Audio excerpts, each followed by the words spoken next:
रायगड, महाराष्ट्रासह देश विदेशातील ताज्या बातम्या पाहण्यासाठी मॅक्स इंडिया लाईव्ह चॅनलला सबस्क्राईब करा आणि बेल आयकॉन दाबायला विसरू नका.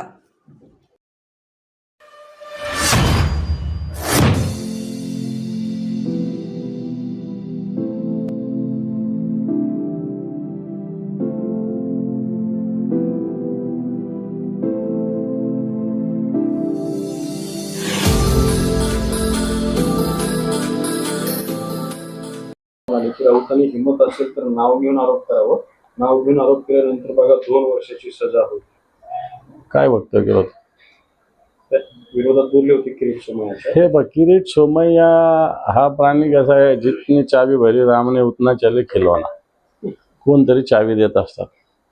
यांनी नारायण राणेंच्या विरोधात गेले, हे हसन मुश्रीफच्या विरोधात गेले, हे प्रताप सरनाईकाच्या विरोधात गेले, हे किती लोक, हे भावनाताई गवळींच्या विरोधात गेले.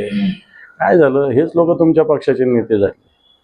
तुमच्या पक्षाला हेच लोक आता थोडा बहुत ऑक्सिजन देतात. आणि ज्या गोष्टी सत्य आहे, कोर्ट म्हणलं म्हणून ते काय असत्य अशातला थोडी भाग आहे. संजय राऊत साहेब त्या भूमिकेवर ठाम आहेत. ते शिंदे गटाला येणाऱ्या विधानसभेला 62 ते 72 जागा मिळतील असं योगेश कदम म्हणतायत आणि पुन्हा एकनाथ शिंदेच मुख्यमंत्री होतील असं त्यांचं.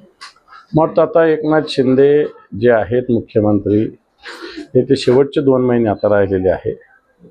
भारतीय जनता पार्टी ही संधिसाधू पार्टी आहे. काम झालं म्हणजे हे फेकून देतात, असे अनेक उदाहरणे या देशामध्ये आहे. त्याचा अनुभव एकनाथ शिंदे जे आपले मुख्यमंत्री महाराष्ट्राचे यांना निश्चित येईल. महाविकास आघाडी शिंदे फडणवीस आणि अजित पवार यांच्या उपस्थितीत शिर्डीमध्ये महिला सन्मान मेळावा होतोय.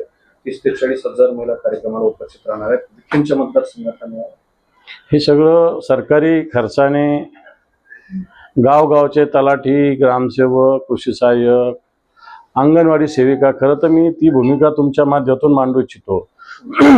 अंगणवाडी सेविका आणि आशा सेविकांना गर्दी जमवण्याचं एक साधन राज्यातल्या मंत्र्यांनी केलेलं आहे.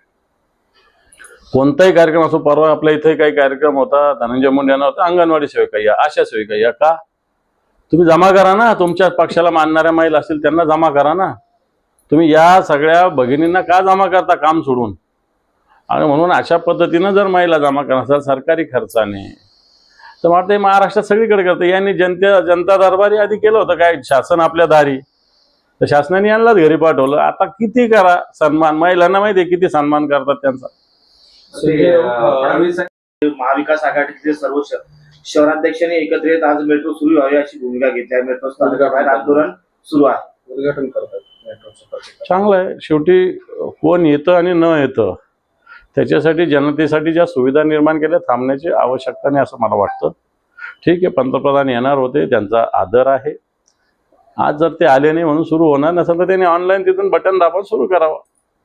धर्मवीर 3 येईल तेव्हा त्याची पटकथा मी लिहिणार असं देवेंद्र फडणवीस म्हणाले. धर्मवीर 2च्या ग्रँड प्रीमियर वेळी फडणवीसांनी वक्तव्य केले आणि धर्मवीर 2 हा सत्य घटनेवर आधारित असल्याचं त्यांनी सांगितलं. आता भले धर्मवीर तुम्हाला आवडतात, नाही तर या धर्मवीरावर तुम्ही काय काय केलं ठाणेकरांना चांगल्या पद्धतीनं माहिती आहे. आणि आताही तुम्ही काय काय काड्या करता हे सगळ्यांना माहिती आहे. तुम्ही लिहिणार याचा अर्थ तुम्हाला आता सुट्टी मिळणार आहे. सत्तेतून स्पष्ट होत आहे. तुम्ही लवकर लिहा, कारण महाराष्ट्राची जनता तुम्हाला सत्तेतून मुक्त करणार आहे. पावसामुळे नरेंद्र मोदीचा पुणे दौरा रद्द झाला होता आणि त्यानंतर हा मेट्रोच्या उद्घाटनाचा सगळा विषय सुरू आहे. नाही, खरं तर व्हावं ना. नरेंद्र मोदीजी येणार होते पंतप्रधान, काही हरकत नाही. परंतु पावसामुळे येत नसतील तर त्यांनी, आता आपल्याकडे सगळे साधन आहे, ऑनलाईन त्याचं सुरुवात करावी. कारण जनतेला सुविधेची गरज आहे. पुण्यामध्ये काय स्थिती आहे, मुंबईपेक्षा अतिशय भयावह स्थिती पुण्याची वाहतुकीची. त्यामुळे अशा सेवा लवकर सुरू झाल्या पाहिजे. दादा, मराठवाड्यात अतिवृष्टी झाली, शेतकरी संकटात आहे. अशात एका बँकांनी मराठवाड्यात चक्रव्यूह तोडता येतं, मी ते तोडून दाखवणार. कोण बोललं? देवेंद्र फडणवीस साहेब. जुने होय आणि आजचा वाईट आहे. आता नेहमी नेहमी नेहमी तेच वक्तव्य करतात. त्यांच्याकडे काय जास्त भाषा भांडार नाही आहे. जसं उद्धवजींकडे आहे बाजार बनगे, कलंक, तसं काही शब्द भांडार फडणवीसांकडे नाही आहे. म्हणून तेच ते मी अभिमन्यू, मी अभिमन्यू, मी अभिमन्यू. अरे तुमचेच लोक तुम्हाला ढकलतायत, बाकी लोक नाही ढकलतायत. तुमच्या चक्रव्यामध्ये तुमचेच लोक तुम्हाला अडकवतात, विरोधक नाही अडकवत. संजय राऊत हा थर्ड ग्रेडचा नेता आहे असं आशिष शेलार म्हणाले. आशिष शेलारने आपला कोणता ग्रेड आहे जरा सांगावं अशी माझी त्यांना नम्र विनंती आहे. बरं निवडणूक आयोगाच्या आज मुंबईत विविध राजकीय पक्षाच्या पदाधिकाऱ्यांसोबत बैठक आहे. काय तुम्ही गेले नाही? नाही, जातील पक्षाचे सचिव जात असतात त्या बैठकीला. काल पण ते आलेले होते. सगळी तयारी येणाऱ्या काळात काही राजकीय पक्षाच्या अडचणी सूचना लोकसभेच्या धर्तीवर येथे घेत आहेत. मग तो उद्या पत्रकार परिषद पण आहे. पण तो दिल्लीत जाऊन या सगळी तयारी बघितल्यानंतर निश्चित निवडणुका जाहीर होतील याची ती पूर्वतयारी करायला आलेली आहे. निवडणूक आयोगाला ते चिन्ह त्याच्यानंतर पक्ष या सगळ्या गोष्टी याबद्दल काही सांगणार आहे का? नाही, इथं तो विषय नाही आहे काही. तो केंद्रीय निवडणूक आयोगाकडे आहे. ते निवडणूक आयोगाचे असू द्या, परंतु हे राज्याच्या निवडणुकीच्या तयारीसाठी येतात. हे प्रकरण निवडणूक आयोगाकडे सर्वोच्च न्यायालयात चालू आहे. चालेल, ओके, आभारी आहेत. थँक्यू.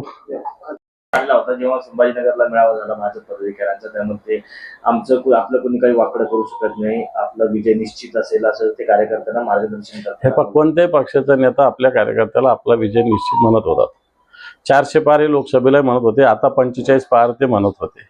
किती वाढल्या त्यांना? 9 जागा. तेव्हा कार्यकर्त्याचं मनोबल, परंतु आता भारतीय जनता पार्टीच्या कार्यकर्त्यांचं मनोबल भारतीय जनता पार्टीच्या नेत्यांनीच खाली नेले, बाकीच्यांनी नाही नेलेलं आहे. बाकीच्यांनी नेलं कारण भारतीय जनता पार्टीचे आता नेते कोण आहे? विखे पाटील भारतीय जनता पार्टी नेते, प्रवीण दरेकर भारतीय जनता पार्टी नेते, प्रसाद लाडा भारतीय जनता पार्टी, असे नेते आहेत आता. मग असे नेते असल्यावर भारतीय जनता पार्टीचे जुने कार्यकर्ते काय यांच्या नेतृत्वाखाली काम करणार का? अजून काय आहे का? चला. त्याच्यामुळे सोशल मीडियात अशी चर्चा सुरू आहे की जे महाराष्ट्रामध्ये दादा भाऊ भाई होते त्यांच्यावरती एक मोठा भाई आहे, त्या भाईमुळे सध्या जागा वाटपाची सर्कस सुरू असल्याचं बोललं जातं. मला वाटतं असे भाई या महाराष्ट्राने अनेक पाहिलेले आहे आणि त्याच्यामुळं अमित शहाला मान्य उद्धवजींनी मोहम्मद शाह अब्दाली अशा पद्धतीनं उपमा दिलेली आहे. अब्दाली चालून आला होता पण त्याला वापस जावं लागलं होतं. वाटतं तसंच अमित शहा यांचं होणार आहे. धर्मवीर चित्रपटावरून वादंग सुरू झालाय. त्याच्यात आशिष शेलार असं म्हणाले की देवेंद्र फडणवीसचा बाण संजय राऊतांच्या योग्य ठिकाणी घुसला. धर्मवीर पिक्चर जो आहे तो पिक्चर आहे. पिक्चर मधल्या सगळ्याच गोष्टी काही खऱ्या असतात किंवा योग्य असतात असं म्हणता येणार नाही. शेवटी तो सिनेमा म्हणून घेतला पाहिजे. संजय राऊतांचा ठाकरे पाहिलेला आहे ना, आणि आता ठाकरे 2 पण येणार आहे म्हणा. धर्मवीर 2 ठीक, याच्यात खरेच धर्मवीर आहे का? त्यावेळेस कुठं होते, काय होते? आता स्वतःला ती उपमा देऊ पाहतात. ठाणेकरांना हे चांगलं माहिती आहे, फार महाराष्ट्रातल्या बाकी जनतेला माहिती नसेल. त्यामुळे अमित शेलारांना हेच सांगेल मी की आमचा बाण तुमच्याकडे आरपार निघालेला आहे. त्याच्यामुळं तुमचे सगळी दिल्लीची फौज जशी त्यावेळेस औरंगजेबाची येत होती, एक झालं काही एक झालं काही एक झालं की एक. लोकसभेला तुम्हाला सगळ्यांना व्यवस्थित दिल्लीला पाठवलेलं आहे आणि विधानसभेला त्याच्याही पार पाठवून देऊ. मराठवाडा आणि विदर्भानंतर आता मुंबईतल्या ज्या कमजोर जागा आहेत तिथं लक्ष केंद्रित केलं असल्याचं समोर आलेलं आहे. कसं बघतात? समोर येऊ नये तर मागे जाऊ. लोकसभेला काय झालंय, 3 वर्षाने यांचे लोक काम करत होते एकेका मतदारसंघात. 3 वर्षाने. मागचं जसं सरकार आलं ना 1900 त्यावेळेसपासून काम करत होते. काय हाल झाले त्यांचे. मुंबईमध्ये असो की मराठवाड्यात असो की विदर्भात असो, काय हाल झाले त्यांचे. मोठे मोठे दिग्गज, गडकरी सारख्या दिग्गजाचा 3.5 लाखाचा लीड लाखावर येऊन पोहोचला. रावसाहेब दानवे पराभूत झाले, कपिल पाटील पराभूत झाले. आणखी त्या कोण मंत्री नाशिकच्या होत्या, काय नाव त्यांचं मला माहित नाही, त्या भगिनी आपल्या ते पवार, भारती पवार, त्या पराभूत झाले. सगळे मंत्री पराभूत झाले त्यांचे. डेंजर झोन मधील जे मतदारसंघ आहे तिथे स्वतः अमित शहा विभागने काय करणार आहे अमित शहा? अमित शहा इथे येऊन काय करणार? याचा अर्थ तुमच्या इथलं नेतृत्व कुचकामी आहे. तसे तुम्ही पण कुचकामी आहे, अमित शहा पण कुचकामीच आहे. परंतु इथलं नेतृत्व त्याच्यापेक्षा कुचकामी आहे, म्हणून त्यांना यावं लागतं असं मी म्हणेल. एका ठिकाणी मुलाखत देताना देवेंद्र फडणवीस असं म्हणाले, राष्ट्रवादीची मतं न मिळाल्यानेच लोकसभेत पराभव झाला. अजित पवारांची युती भाजपच्या मतदारांना पटली नव्हती. मग ते तुमचे शब्द आहे, अजित पवार पिसिंग होतं. आता असं आहे तर त्यांना तुम्ही महत्वाचे खाते देऊन बसले. आमच्यातले गद्दार लोक सुद्धा अजित पवार निधी देत नाही म्हणून आमच्याकडून फुटले असं त्यावेळेस सांगत होते. आता तर तुम्ही मांड्या लावून बसताय ना. आणि तुमचे जे आहे कोण शहा ते सांगतात की आम्ही सगळे सोबत लढणार आहे. त्यामुळे अजित पवारांचे मतच नाही तर तुम्हाला ट्रान्सफर कुठून होणार आहे? ही नेत्यांची पार्टी अजित पवारांची, काय संघटना आहे थोडी अजित पवारांची. नेता शिंदेची सुद्धा नेत्यांची पार्टी, संघटना कुठे यांच्या खाली काही नाही, यांचं याच्यावर चालतं फक्त. दादा, आज मुंबई विद्यापीठ सिनेट निवडणुका आहेत, निकाल आहे. पूर्णच्या पूर्ण जागा युवा सेना मान्य आदित्यजी ठाकरे साहेबांच्या नेतृत्वाखालील पॅनल निवडून येणार आहे. संध्याकाळी मला भेटा. पूर्ण 10 जागा आमच्या निवडून येणार आहे. कारण या निवडणुका होऊ नये म्हणून सातत्यानं प्रयत्न केले.